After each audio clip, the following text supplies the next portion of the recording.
Hello, I'm Peter Graves. Welcome to Biography.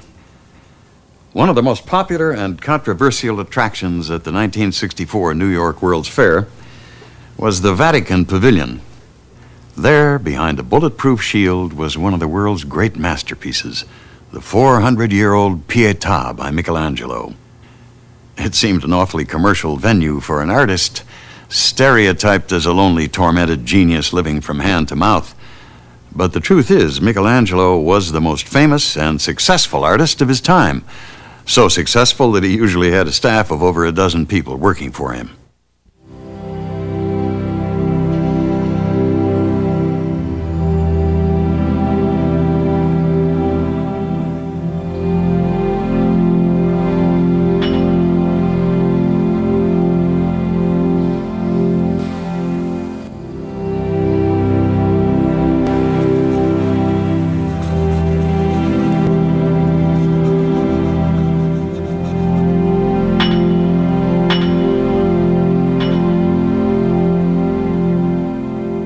To rank as a masterpiece, a work of art must stand as a supreme and timeless accomplishment.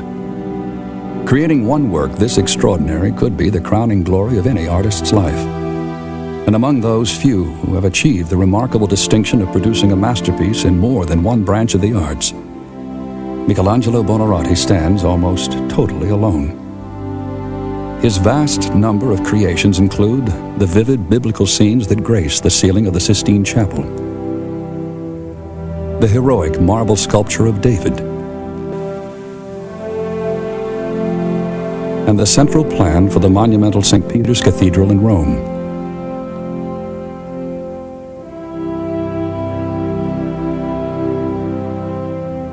His talents were so exceptional that during his own lifetime he was called divine. For someone who is destined to become one of the world's great artistic talents, Michelangelo Buonarroti had a highly unlikely family background. Not one of his ancestors had even a passing connection with the arts. His father, Lodovico, was a petty bureaucrat, and it was while he was serving as the mayor of the small town of Caprese near Florence that Michelangelo was born on March 6, 1475. Little is known of Michelangelo's mother, Francesca, except that she married young and was often in frail health. She had fallen from a horse 3 months into her pregnancy and was unable to nurse Michelangelo after his birth. With an infant brother already in the house, Michelangelo was sent to the nearby mountain village of Settignano, where he was put in the temporary care of a wet nurse.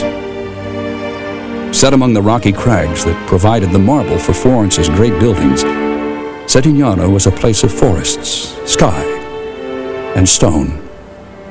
The nurse's husband worked in the local quarry. As Michelangelo himself later recalled, "If there is any good in me, it comes from being born in the clear mountain air. And because from my nurse's milk, I drew the skill to make figures with chisel and hammer." After giving birth to 3 more sons, Michelangelo's mother fell ill again and died when he was only 6. During the next 4 years, Michelangelo stayed mainly in Settignano. Instead of learning to read and write, he spent his days with the stonecutter, playing with his tools, watching him hammer the stone. When Michelangelo was 10, his father remarried and moved the family to Florence. The city presented opportunity, and Lodovico Buonarroti had a grand vision of his 5 sons entering business and building a family fortune. It was in Florence that Michelangelo was to receive his first formal schooling, but his education turned out to be far different than anyone expected. By the end of the 15th century, Florence was the queen city of the Renaissance. As the name Renaissance literally means, it was a time of rebirth, artistic, intellectual, and spiritual. The recently uncovered knowledge of ancient Greek and Roman civilization was causing people to question the rigid religious attitudes of the medieval world. A new doctrine called humanism, which emphasized worldly interests over those of the afterlife, was taking hold. The result was a cultural revolution unlike anything Europe had seen before. Dazzled by the abundance of great art in the city, Michelangelo was soon captivated by the idea of becoming an artist. He grew less and less interested in his studies, pursuing his new goal with a single-minded zeal that would become a central feature of his character. Lodovico Buonarroti, a narrow-minded and difficult man, was appalled at the idea of his son becoming an artist. At the time, most artists had little more status than common laborers. But Michelangelo was stubborn, and even his father's beatings could not dissuade him from pursuing his ambition. When Michelangelo was 13, his father finally relented and apprenticed him to one of the most respected artists in Florence. It was as an apprentice that Michelangelo first learned to paint.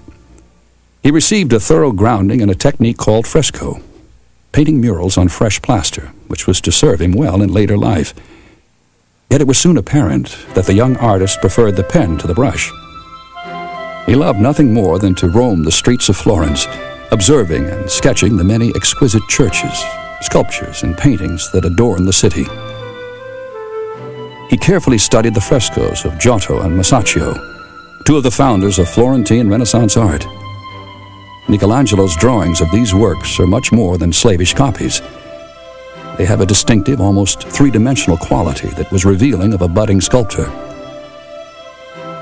It wasn't long before the talented young artist caught the eye of the most powerful man in Florence, Lorenzo de' Medici.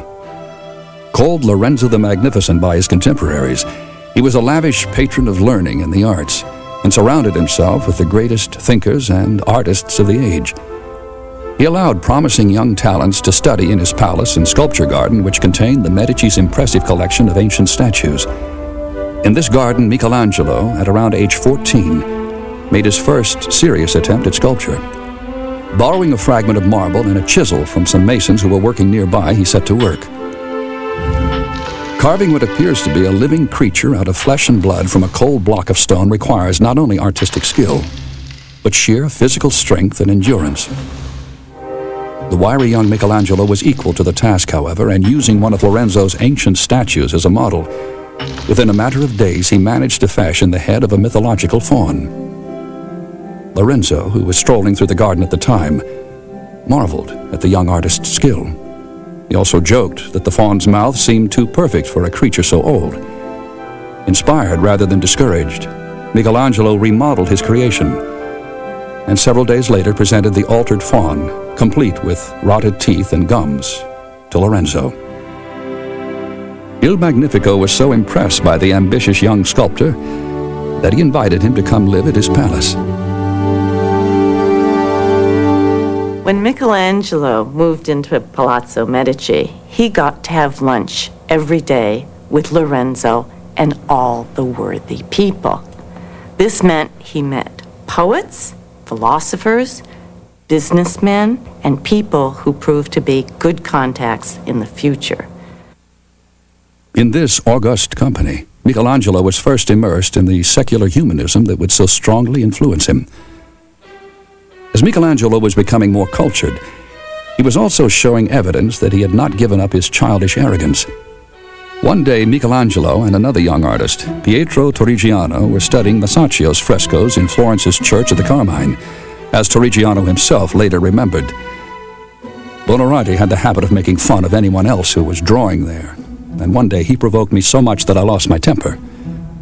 Clenching my fist, I gave him such a punch on the nose that I felt the bone and cartilage crush like a biscuit. So, that fellow will carry my signature till he dies.